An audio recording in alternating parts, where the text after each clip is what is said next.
दोस्तों आज जानेंगे कि हम जो सिंजेंटा की बर्टा को प्रयोग करते हैं गन्ने में, उसका किस प्रकार प्रयोग करना चाहिए, कितनी मात्रा में करना चाहिए और किस समय करना चाहिए, सब जानेंगे। और शुरू करने से पहले आपसे अनुरोध है, यदि आप चैनल पर नए हैं तो चैनल को सब्सक्राइब कर लें और बेल आइकन के बटन को ऑल पर सेलेक्ट कर लें।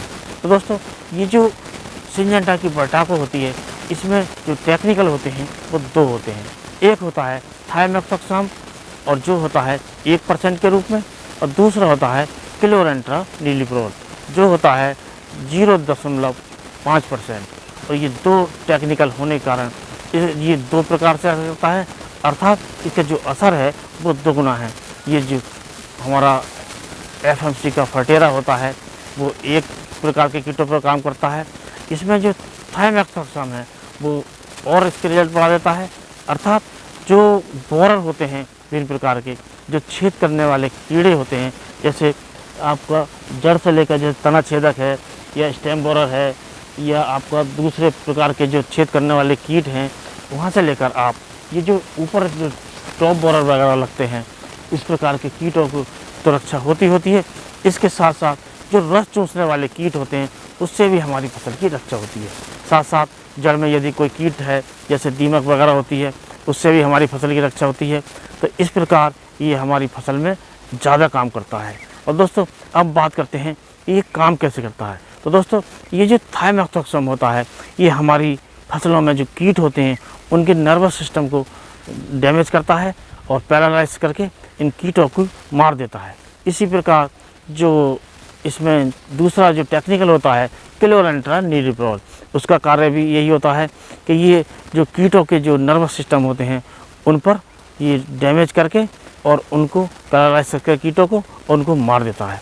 इस प्रकार इसका जो असर है वो ज़्यादा है, अर्थात जो विभिन्न प्रकार के छेद करने वाले कीट हैं, जो बोरर होते हैं, उनके साथ साथ जो रस चूसा कीट होते हैं उनसे भी रक्षा होती है, और दीमक के जैसे कीट होते हैं उनसे भी हमारी फसल की रक्षा होती है। तो इन प्रकार इसका दोहरा असर है और इसका प्रयोग करके हम आसानी से अपने गन्ने से ज़्यादा उपज ले सकते हैं। अब दोस्तों बात करते हैं कि इसकी हमें कितनी मात्रा लेनी चाहिए। तो दोस्तों इसकी जो मात्रा आपको लेनी है वो लेनी है 5 किलोग्राम प्रति एकड़। ये गन्ने के बारे में है, और गन्ने में जो मात्रा है वो 5 किलोग्राम प्रति एकड़ हमें प्रयोग करनी चाहिए। और इसे यूरिया में मिलाकर या दूसरे खाद में मिलाकर हम अपने गन्ने की जड़ों में इसे डालकर और सिंचाई कर सकते हैं। और सिंचाई करने के बाद 1 सप्ताह बाद हमें दूसरी सिंचाई अवश्य करनी है ताकि नमी रह सके, और जितने समय तक ये नमी रहेगी और इसका असर ज़्यादा रहेगा, और इसका जो असर होता है लगभग 3 महीने का असर रहता है। अर्थात हमारे फसल की, हमारे गन्ने की जो रक्षा कीटों से होती है वो लंबे समय तक होती रहती है। तो हम इसका प्रयोग करके आसानी से विभिन्न प्रकार के जो कीट होते हैं उससे अपनी फसल की रक्षा कर सकते हैं, साथ ही ज़्यादा उपज ले सकते हैं। अब दोस्तों अब बात रखते हैं सावधानी की। तो हमें जो प्रयोग करना है सावधानी वो करनी है जो और कीटनाशकों में होती है। जैसे हमें जब प्रयोग करते हैं तो हमें दस्तानों का प्रयोग करना चाहिए, अपने मुंह पर मास्क लगाना चाहिए, और प्रयोग करते समय जो प्रयोग करने वाले लेबर है या हम स्वयं करते हैं तो हमें बीच में कुछ भी खाने पीने की वस्तुओं का प्रयोग नहीं करना चाहिए, क्योंकि इसमें काफ़ी तीव्र जहर होता है।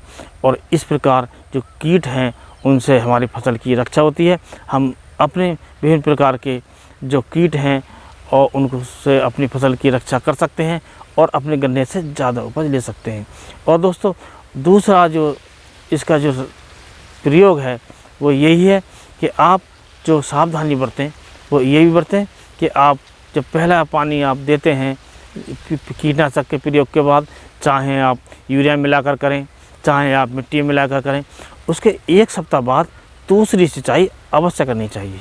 क्योंकि दोस्तों ये तभी काम करता है जब इसको नमी मिलती है और लगातार नमी मिलती है। तो इस प्रकार इसका प्रयोग हम करके 3 महीने तक अपनी फसल की विभिन्न कीटों से रक्षा कर सकते हैं और ज़्यादा उपज ले सकते हैं, कुल मिलाकर ज़्यादा मुनाफा कमा सकते हैं। तो दोस्तों आज के वीडियो में बस इतना ही। अगले वीडियो में नए टॉपिक के साथ फिर मिलते हैं, तब तक के लिए नमस्कार।